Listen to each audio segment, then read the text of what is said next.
Okey. Ni untuk soalan contoh 2, masih berkenaan dengan titik pusingan ya. Okey, kita tengok soalan untuk contoh nombor 2 ni. Y sama dengan 2x kuasa 3 tambah 3x kuasa 2 tolak 12x tambah 7. Okey, sekejap ini ni fungsi dia panjang lah. So kat sini ada kuasa 3. Kuasa 3 ni kita panggil kubik. Bila ada soalan yang berkuasa 3 macam ni, kita buat terbitan pertama, kita akan dapat kuasa 2 kan. So kat situ kita boleh cam yang soalan ini mempunyai 2 titik pusingan. Okey, nak tengok macam mana? Okey, jom kita buat. Kita tengok okey, ni fungsi dia. So kalau ikut step yang saya listkan sebelum ni, ada 3 kan. So kita buat dulu step yang pertama. Step yang pertama, kita cari dy per dx. Sekejap, dy per dx. Sekejap tulis balik, catat cantik dy per dx. Okey, kita bezakan 3 darab 2, 6. Kuasa dia tolak 1, 6x kuasa 2. Yang ini kuasa 2 darab dengan 3, so 6x. Okey, tolak 12. Yang 7 ni tak ada apa-apa dah, so abaikan je lah. So bila dapat kuasa 2 kat sini, so inilah, ini yang penandanya. Kita nampak kuasa 2 dalam terbitan pertama. Okey, kita dapat tahulah yang soalan ini mempunyai 2 titik pusingan. So kita teruskan kepada step yang kedua, iaitu jadikan kosongan. Dy per dx kosong. So kita ambil jawapan ini, 6x kuasa 2 tambah 6x tolak 12 samakan dengan kosong. So pada kaedah ini kita kena faktorkan macam ini. Ini kita faktorkan. Pemfaktoran ni kita kena ingat balik basic asas lah, iaitu guna kaedah silang. Tapi saya tak nak ajar pun kaedah tu. Saya hanya akan ajar menggunakan kaedah kalkulator, iaitu buka kalkulator awak. Okey, buka kalkulator. Pada bahagian mod tu awak tekan, okey, mod. Kalkulator awak ada mod kan, tekan sehingga awak jumpa EQN 1. Okey, awak ada mod EQN 1 kan, tekan 1 tu lah, tekan 1, kemudian dia akan keluar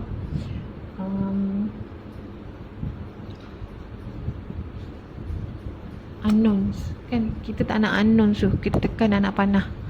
Tekan anak panah, dia akan keluar degree 2 atau 3. Kita nak degree. Okey, degree 2. Kenapa 2? Sebab berkuasa 2.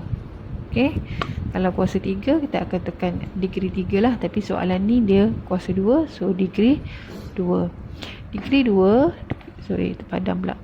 Kita kena masukkan nilai A yang diminta lah dalam kalkulator kan. Okey, dia minta nilai A. Okey, nilai A nya saya terangkan kat sini. Nilai A nya adalah ni, A nya.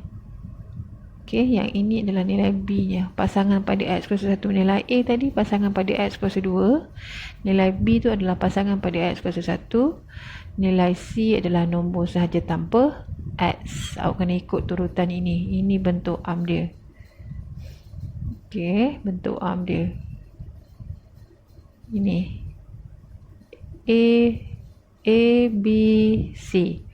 So kena tahulah kedudukan A tu di mana, B kat mana, C kat mana. Okey, so kita masukkan nilai A nya adalah 6.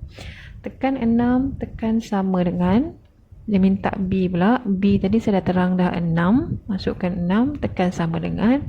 Dia minta C, kita masukkan negatif 12. Tekan sama dengan, dia akan keluar X1. X1 adalah 1. Okey, X 1 adalah 1. So kita tulis bawah sikit. X 1 koma, so kita tekan lagi sama dengan, dia akan keluar negatif 2. So nilai kat sini ada 2 nilai X. Okey, nilai X nya ada 2. Sekarang ni kita nak buat yang macam ni. Ini markah ni. Okey, sini markah 1. So kena buat lah. Jadinya ada kaedah macam mana nak buat yang dalam kurungan yang ada markah ni. Okey, kalau tinggal rugi 1 markah. Okey, kita tengok yang bahagian jawapan ni. X sama dengan 1 ni. 1 dia ni adalah positif. Okey. Bila positif, kita nak masukkan dalam kurungan ke atas ni, kita tukar tanda positif tadi pada negatif. So dia akan jadi X tolak 1. Sebab asalnya kat bawah dia positif. Bila masuk dalam kurungan, dia akan jadi negatif. Untuk yang negatif 2, bila nak masuk dalam kurungan, kita tukar negatif 2 jadi X tambah 2. X tu letak di depan. Okey, letak depan. So, kita dapat dah settle dah sama macam dia kan. Jadinya kita nak cari nilai Y pula. Ini nilai X je. Kita ada 2 titik kan. So, nilai X kena ada 2 lah. Nilai Y pun kena ada 2. Okey, kemudian nilai X tadi kita masukkan dalam fungsi asal soalan. Fungsi asal soalan adalah yang ini. Yang awal tadi dalam soalan. Yang ni. Yang ni. Gantikan nilai X1 tadi. Ini. Dengan X negatif 2 tadi. Dalam ni. Yang saya kotakkan. So, kita buat kat bawah ni. Okey. Gantikan. X1. Sekejap. X1 kita buat macam ni. So tempat yang X tu kita gantikan dengan 1 dalam kurungan. Okey, kuasa 3 tambah 3X sepatutnya kan. Kurungan kita buat 1. Kuasa 2 tolak 12, 1 tambah 7. Tempat mana yang ada X ni kita gantikan dengan 1. Okey. Kemudian kira direct guna kalkulator, awak akan dapat X-nya 0. Jadi 1 titik pusingannya adalah 1, 0. Kita dah dapat ni 1 daripada X tadi, 0 daripada Y tadi. Dah terbentuk dah koordinat yang pertama. Kita nak cari koordinat yang kedua sebab tadi memang kita tahu ada 2 untuk soalan ni kan. Kita ambil nilai X negatif 2 kat atas tadi ni. Kita buat kat sini pula. Kita pula ganti dalam fungsi asal tadi. Okey, so masukkan 2 dalam kurungan yang tadi ni kita ganti 1, kita ganti 2, negatif 2 pula. Kita ganti negatif 2 pula.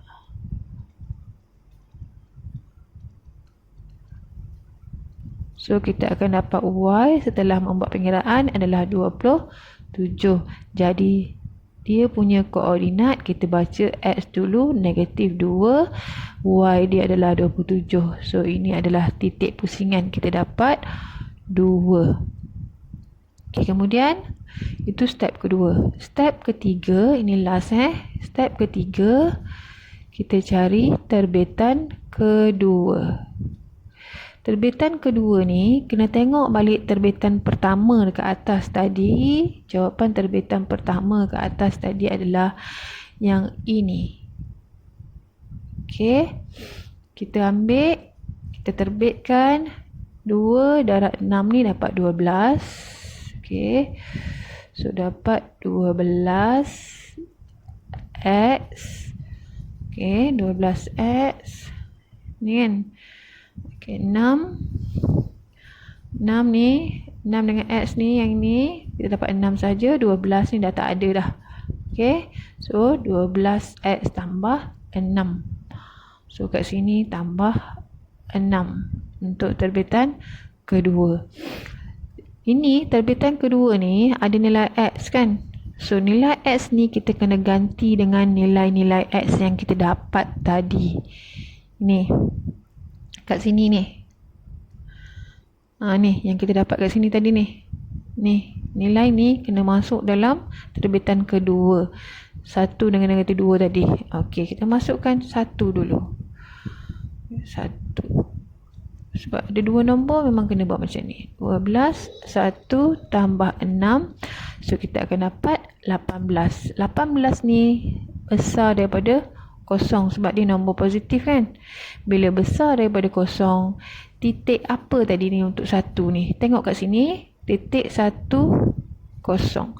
1, 0 ini adalah minimum. Okay, untuk 1, 0 dah settle. Untuk negatif 2, 27 ni, okay, tengok. Kita ganti pula negatif 2. Negatif 2 ni kita ganti balik dalam ni. Okay, ganti balik dalam terbitan kedua. So, dia akan jadi macam ni lah. Negatif 2 tambah 6. Kita akan dapat negatif 18. So, ini negatif kan? Dia lebih kecil daripada kosong. Titik apa untuk negatif 2 tadi? Ini. Okay, tulis kat bawah ni. Negatif 2, 27. Maksimum. Okay, ini kita ikut syarat dia. Okay, itulah dia punya jawapan, step-step dia. Untuk soalan yang nombor 2 ni. Okay, kena tahulah. Kalau biasanya soalan tu daripada awal ni dia bagi kuasa 3. Bila kita buat terbitan pertama dia dapat kuasa 2 macam ni. Kita tahu soalan tu ada 2 titik. Okay, ada 2 titik. Bila dapat macam ni, awak kena ingat yang gunakan kaedah mod EQN ni supaya mudah kita fakturkan persamaan ni. Okay. Baik, kita boleh cuba lagi untuk soalan seterusnya nanti. Terima kasih.